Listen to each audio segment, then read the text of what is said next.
पिछले एपिसोड में आपने देखा कि नागिन और बिल्ली आपस में लड़ाई कर रहे होते हैं कि तभी वहां बूढ़ी औरत आ जाती है और अमित व निर्मला भी पूजा करके बाहर आ जाते हैं। अब आगे। बिल्ली को नागिन से लड़ते हुए देख सभी चौंक जाते हैं। खुशी नागिन से क्यों लड़ रही है? अमित, खुशी को बचाओ।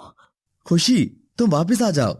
अमित की आवाज नागिन और बिल्ली सुन लेते हैं और तुरंत अलग अलग हो जाते हैं। बिल्ली अमित और निर्मला के पास आ जाती है।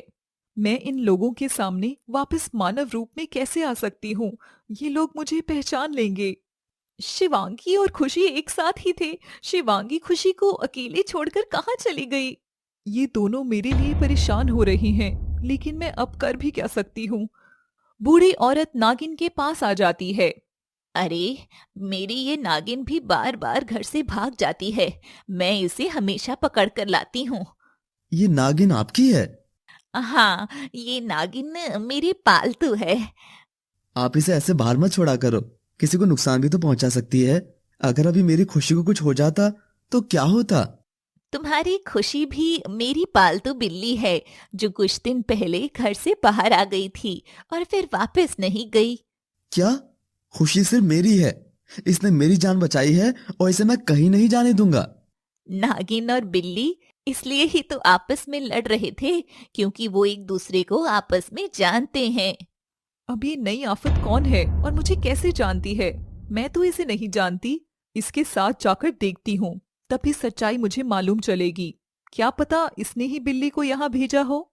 अमित, खुशी को उन्हें दे दो। इस पर हमारा कोई हक नहीं है, बल्कि हमें तो इसका एहसान मानना चाहिए, क्योंकि अगर खुशी नहीं होती तो तुम्हारा क्या होता? अमित बूढ़ी औरत को खुशी दे देता है और वह नागिन और बिल्ली को लेकर चली जाती है। शिवांगी कहाँ है? पता नहीं कहाँ गई और अब तक वापस नहीं आई है। कहाँ खोजे अब इसे? तभी मंदिर वाले गुरुदेव बाहर आते हैं। खोजना कहाँ है? वो तो तुम्हारे सामने ही थी। गुरुदेव, हम शिवांगी की बात कर रहे हैं। वो तो यहाँ नहीं थी। शिवांगी तुम्हारे साथ ही थी, परंतु तुम उसको पहचान नहीं पाए, क्योंकि शिवांगी एक नागिन है। नहीं नहीं गुरुदेव, ऐसा नहीं हो सकता। गुरुदेव, शिवांगी एक सामान्य लड़की है और वो कुछ देर में ही वापस आ जाएगी। शिवांगी अब कैद हो चुकी है और वो अब कभी वापस नहीं आएगी। नहीं नहीं गुरुदेव, मेरी शिवांगी नागिन नहीं हो सकती। निर्मला को शिवांगी का व्यवहार याद आने लगता है कि पहले दिन से ही वो कितना अजीब व्यवहार करती थी। मैंने भी घर में नागिन को देखा था। उसकी लड़ाई खुशबू से थी, इसलिए ही वो तुम्हारे घर में आई। पर क्यों? गुरुदेव सारी बात बताते हैं।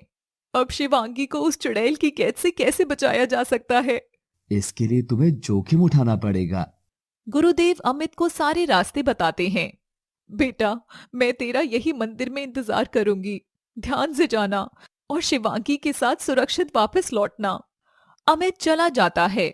दूसरी तरफ खंडर में। मैं अच्छे से जानती हूँ कि तूने जानबूझकर मेरा कोई काम नहीं किया और वहां मजे से रह रही थी। बहुत प्यार मिला है ना तुझे वहां। अब यहाँ आराम से कैद में रहे। हाँ। बिल्ली चुप रहती है। नागिन, चुपचाप से मणि दे दे मुझे, अन्यथा तुझे अभी भस्म कर दूंगी। बूढ़ी औरत कुछ मंत्र बोलती है और वह एक तांत्रिक के रूप में बदलने लगती है। कुछ देर में ही वह एक डरावना तांत्रिक बन जाता है। यह देखकर सब चौंक जाते हैं। नागिन, मणि तो तुझे देनी ही होगी, अन्यथा जैसे तेरे माँ बाप को मैंने मार दिया, ऐसे ही तुझे खत्म कर दूंगा और नाग मणि मैं ले लूंगा। मैं पहले ही 2 लोगों की हत्या का पाप अपने सर पर ले चुका हूँ, इसलिए अब मैं तुझे मारना नहीं चाहता हूँ। तुझे नागमणि कभी भी नहीं मिलेगी, कभी नहीं। अमित भी दरवाजे के बाहर खड़ा होकर यह सब सुन रहा है। तांत्रिक एक धूल शिवांगी के ऊपर फेंकता है। शिवांगी भी अपनी शक्तियों से एक प्रति उत्तर देती है। तांत्रिक सभी शक्तियां शिवांगी के ऊपर छोड़ देता है। शिवांगी भी शक्तिशाली होती है और डटकर तांत्रिक का सामना करती है। तांत्रिक क्रोध में एक त्रिशूल उठाकर शिवांगी की तरफ फेंकता है, लेकिन त्रिशूल हाथ से छूटने से पहले ही बिल्ली तांत्रिक के चेहरे पर झपट पड़ती है और उसके हाथ से त्रिशूल गलत दिशा में चला जाता है। शिवांगी बच जाती है। अमित शिवांगी के पास आता है। शिवांगी, मुझे सब पता चल गया है, इसलिए तुम घबराओ नहीं।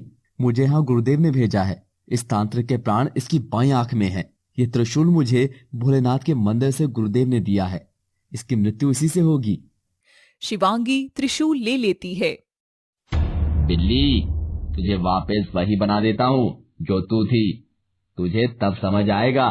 तांत्रिक बिल्ली को मानव रूप में बदल देता है। यह देखकर शिवांगी और अमित के होश उड़ जाते हैं क्योंकि वो खुशबू होती है। मुझे तो लगा था कि तू भोली भाली लड़की है, मेरा काम कर देगी, लेकिन तूने मेरा कोई काम नहीं किया बल्कि मुझ पर वार किया। इसीलिए मैं तुझे नहीं छोड़ूंगा। तांत्रिक दूसरा त्रिशूल लेकर खुशबू को मारने की कोशिश करता है कि तभी शिवांगी अपना त्रिशूल तांत्रिक की बाईं आंख में मारती है और तांत्रिक वहीं गिर पड़ता है और कुछ देर में तड़प तड़प कर मर जाता है। मुझे माफ कर दो शिवांगी, मैं गलतफहमी की वजह से तुम्हें अपनी दुश्मन समझ बैठी थी। अमित, तुम भी मुझे माफ कर दो। मैंने अपने स्वार्थ के लिए तुमसे शादी की और खुशबू को घर से बाहर निकलवाया, जबकि खुशबू बहुत सीधी और सच्ची है। शिवांगी, तुम ऐसे परेशान होना बंद करो और अब मंदिर पर चलो। गुरुदेव और माँ तुम्हारा इंतजार कर रहे हैं। अमित और शिवांगी चल देते हैं, लेकिन खुशबू खड़ी रह जाती है। खुशबू, तुम वहाँ क्यों खड़ी हो? क्या तुम मुझसे अब तक नाराज हो? तुम भी चलो, माँ तुम्हारा भी इंतजार कर रही है। अमित, शिवांगी और खुशबू तीनों मंदिर पहुँचते हैं। शिवांगी, आज तुमने पापी को नष्ट करके बहुत पुण्य का काम किया है। गुरुदेव, मैं अब अपने दादा दादी के पास नागलोक जाना चाहती हूँ। गुरुदेव शिवांगी को इजाजत दे देते हैं और वह सभी को प्रणाम करके नागलोक चली जाती है। अमित निर्मला को सारी बात बताता है। खुशबू, इस समाज को देखकर मैं भी बिल्कुल पागल हो गई थी और पढ़ी लिखी मॉडर्न बहू के लिए मैंने तुम्हें घर से निकाल दिया था। उसके लिए तुम मुझे माफ कर दो। खुशबू मुस्कुराती है और तीनों मिलकर वापस अपने घर आ जाते हैं और खुशी से रह रहे हैं।